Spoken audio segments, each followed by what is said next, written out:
प्रिय साथियों, जय हिंद। साथियों, आज हम मध्य प्रदेश सामान्य ज्ञान की बात करने वाले हैं। यह हमारा पहला लेक्चर होगा।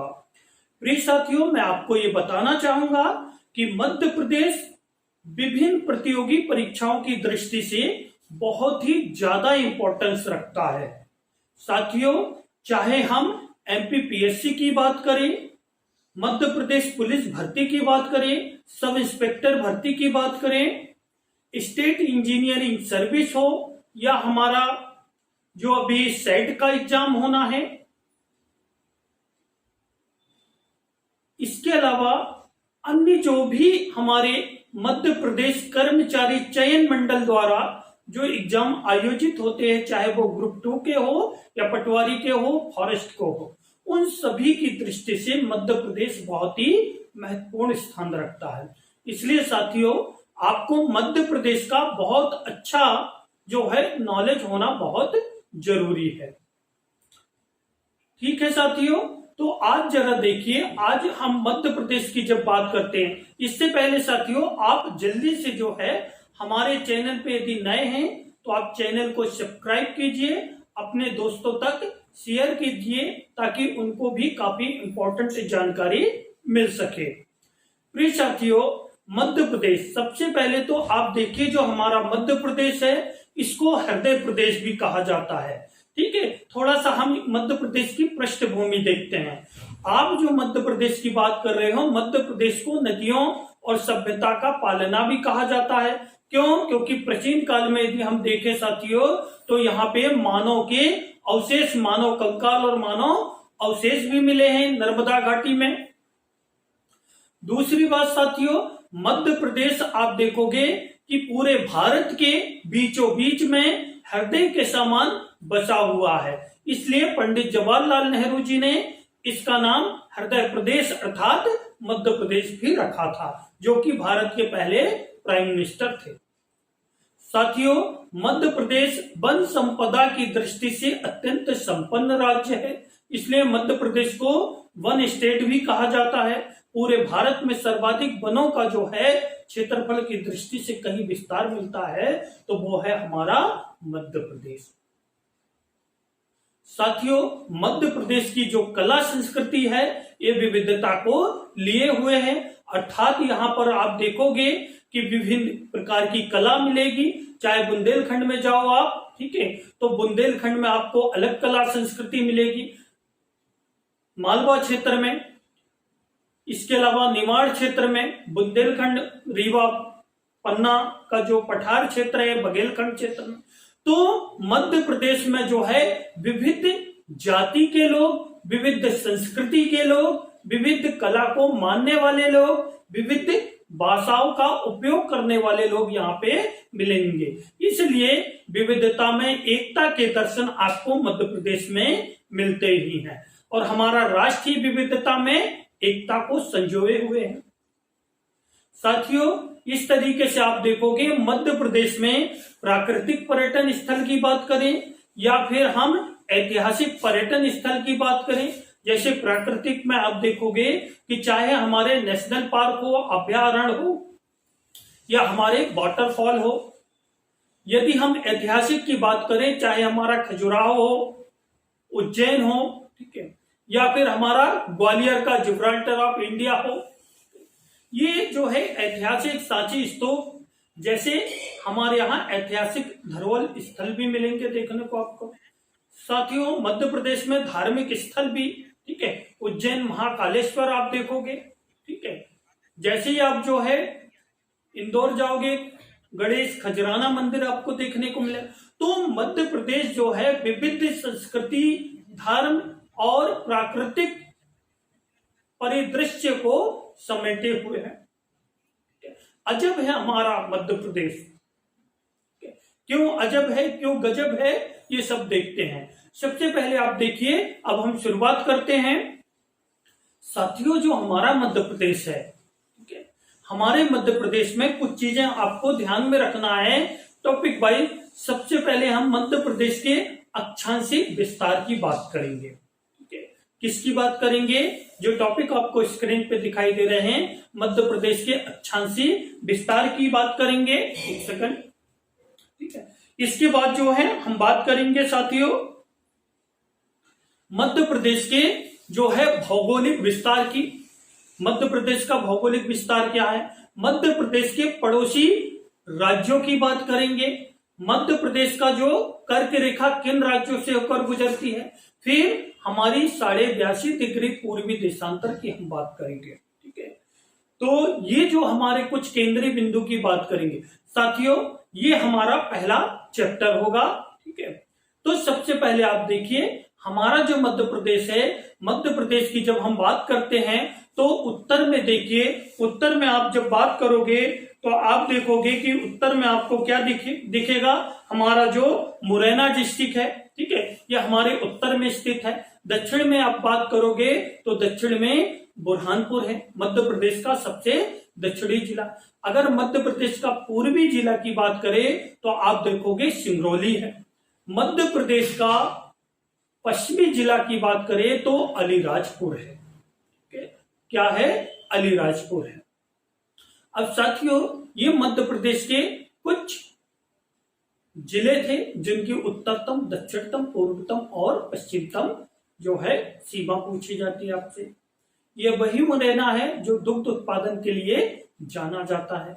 ये वही सिंगरौली है जिसको पहले ऊर्जा कैपिटल के नाम से जाना जाता था, ठीक है, और अब भी जाना जाता है। यहाँ पे जो है पहले सीधी को जाना जाता था, सीधी से ये अलग हुआ तो सिंगरौली बना। अब सिंगरौली जो बैठन है, बैठन सिंगरौली में ही है और उसको एनर्जी कैपिटल के नाम से जाना जाता है। दक्षिण में आप देखोगे बुरहानपुर है, ठीक है, पूर्व में आप देखोगे अलीराजपुर, ठीक है। ये प्रतिशत की दृष्टि से सर्वाधिक जनजाति यहीं पर आपको देखने को मिलेगी मध्य प्रदेश में, ठीक है। साथियों मध्य प्रदेश का जो भौगोलिक विस्तार की हम बात करें तो जब हम मध्य प्रदेश के भौगोलिक विस्तार की बात करते हैं तो आप देखोगे कि 21 डिग्री, ठीक है, 21 डिग्री 6 अंश से उत्तरी अक्षांश से, देखिए आप देखिए जरा कि मध्य प्रदेश, ये देख लीजिए ताकि आप कंफ्यूजन ना हो, क्योंकि काफी कंफ्यूजन होता है।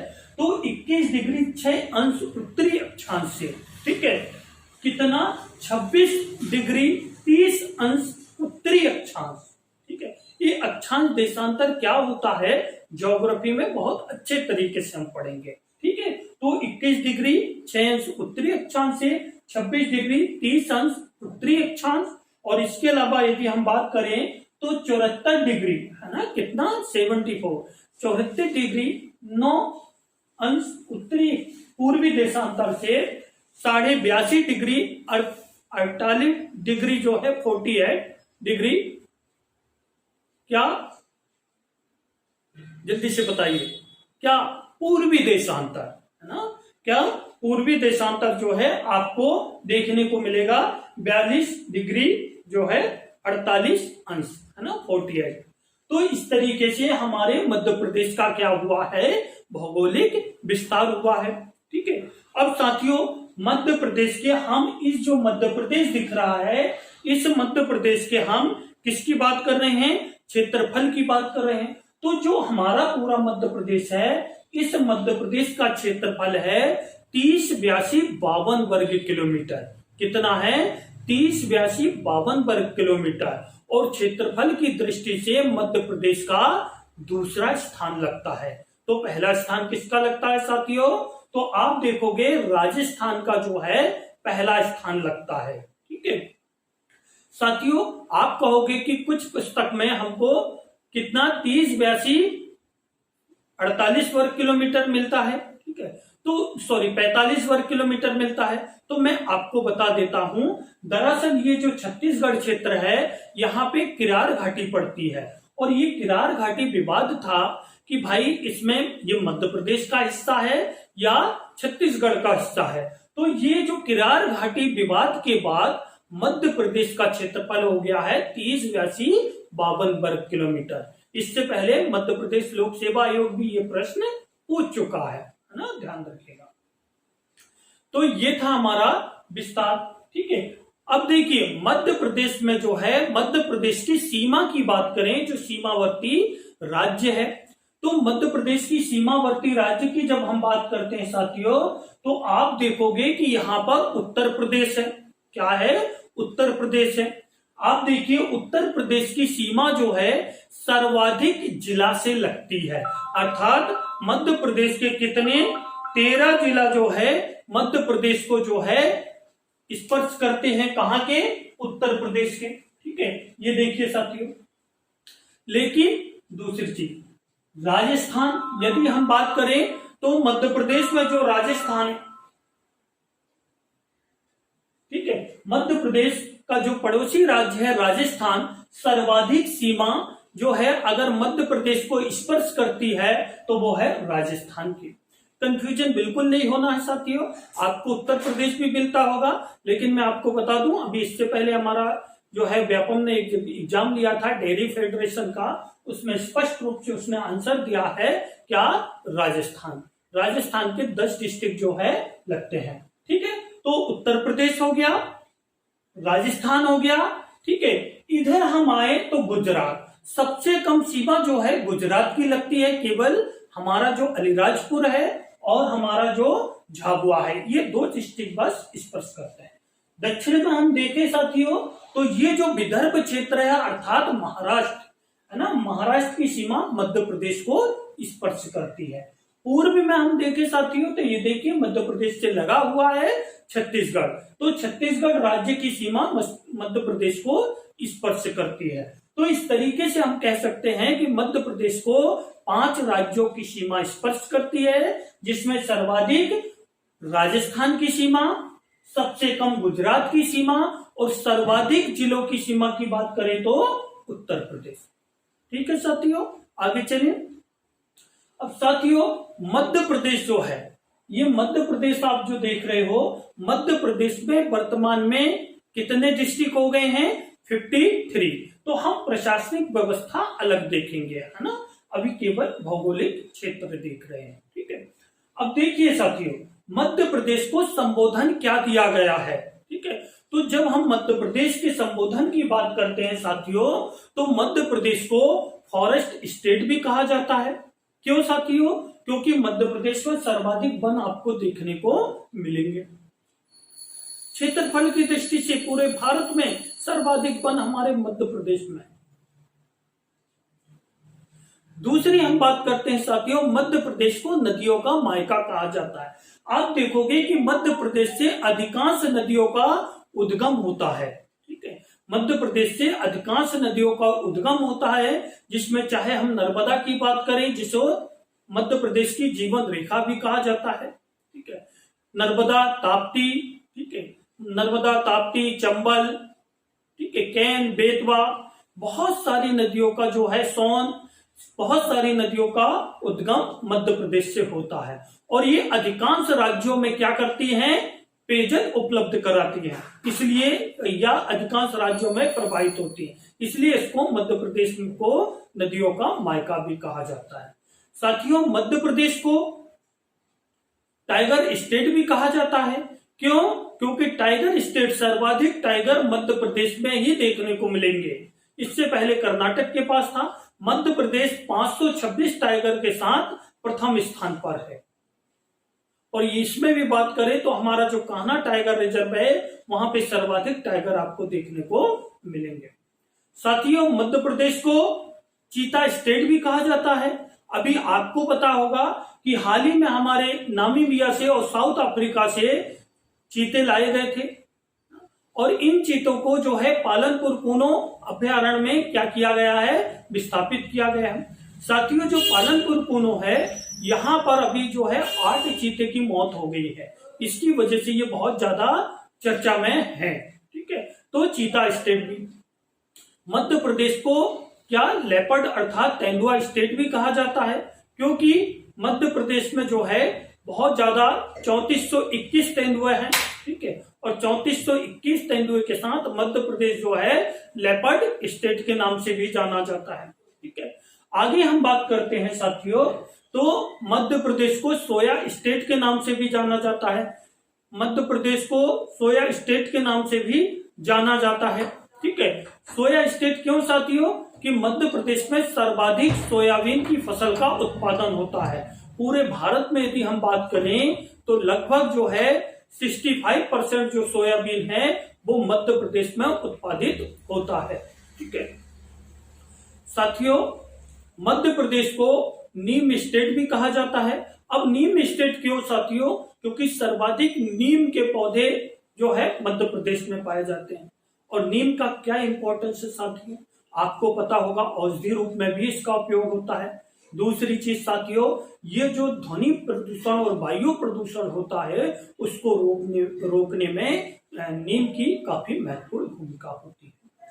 मध्य प्रदेश को साथियों गिद्ध स्टेट भी कहा जाता है। ये वही गिद्ध है जिसको प्रकृति का सफाई कर्मी भी कहा जाता है। और वर्तमान में इनके विलुप्त होने का मुख्य कारण क्या है कि हम जो जानवरों को दर्द निवारक दवा देते हैं डिक्लोफेनेक, उसकी वजह से बहुत ज्यादा जो है हमारे गिद्ध विलुप्त हो रहे हैं, जिसको प्रकृति का सफाई कर्मी कहा। साथियों, मध्य प्रदेश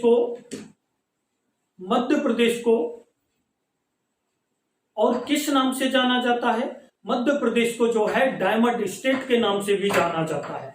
क्यों? क्योंकि सर्वाधिक डायमंड का उत्पादन अर्थात जो है सर्वाधिक सोने की बात करें तो मध्य प्रदेश में ही, सॉरी डायमंड की बात करें तो आपने हीरा है ना, पन्ना क्षेत्र का नाम सुना होगा। यहां सर्वाधिक जो है किसका?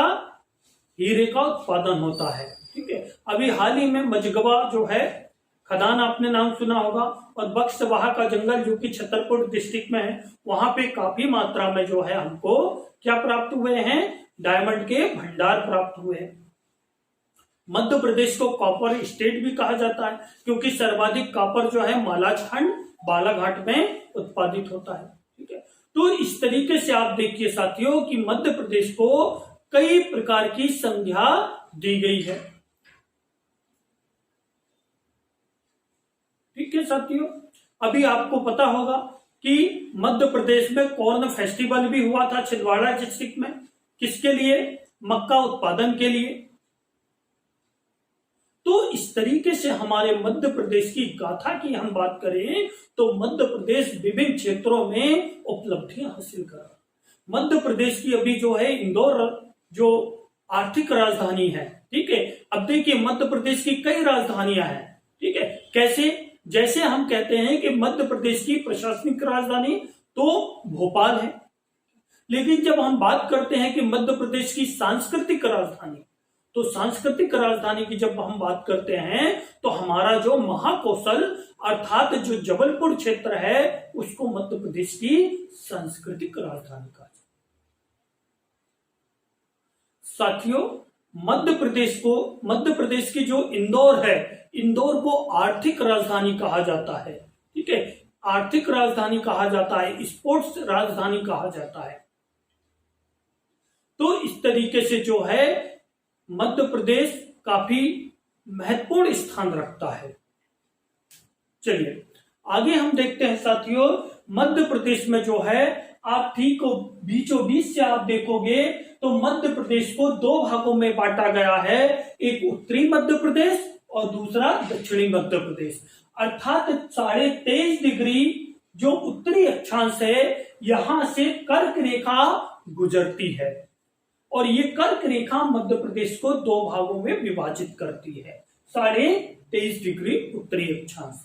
ठीक है, और ये मध्य प्रदेश के कितने 14 डिस्ट्रिक्ट से होकर गुजरती है। यहां से काफी महत्वपूर्ण प्रश्न पूछे जाते हैं, आपको याद रखना है। कभी कभी ये तक प्रश्न पूछ लिया जाता है कि सर्वाधिक नजदीक से कौन सा डिस्ट्रिक्ट है कर्क रेखा के। ठीक है, तो ये आपको ध्यान में रखना है।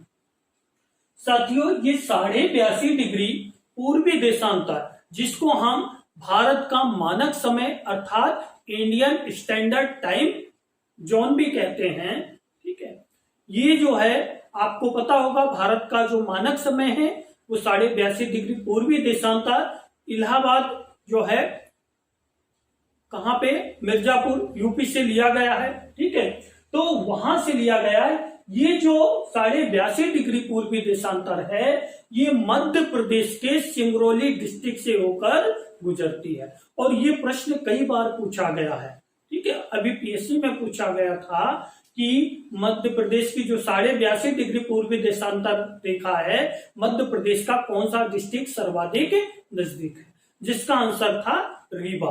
रीवा क्यों साथियों? क्योंकि वहां पे ऑप्शन सिंगरौली नहीं था, अन्य डिस्ट्रिक्ट है, छिंदवाड़ा था, ठीक है, मुरैना था, इसके अलावा अलीराजपुर, रीवा। तो हमारा आंसर क्या है? रीवा। इसलिए हमको जब भी हम भौगोलिक मध्य प्रदेश पढ़ें तो उसके एटलस को ध्यान में रखें, बहुत ज्यादा आपको बेनिफिट मिलेगा। साथियों, एक प्रश्न और पूछा जाता है कि मध्य प्रदेश में, जैसे अभी आप देखोगे कि अगर हमारे पूर्वी मध्य प्रदेश अर्थात सिंगरौली में सूर्य उदित होता है 7 बजे, तो हमारे पश्चिमी मध्य प्रदेश अर्थात अलीराजपुर में कितने बजे हो? तो आप कहोगे लगभग कितना, आधे घंटे का अंतराल होगा, ठीक है। क्यों? क्योंकि जब हम टाइम जोन के बारे में पढ़ेंगे, जब हम अक्षांश देशांतर के बारे में पढ़ेंगे, तो आपको पता चलेगा कि ये किस तरीके से निकाला जाता है। जैसे हमारी जो पृथ्वी है, ये 360 डिग्री जो है 24 घंटे में घूमती है। तो आप जैसे ही भाग दोगे, ठीक है, तो आपको वहां से निकल जाएगा कि हमारी पृथ्वी 1 मिनट में कितना चक्कर लगाती है।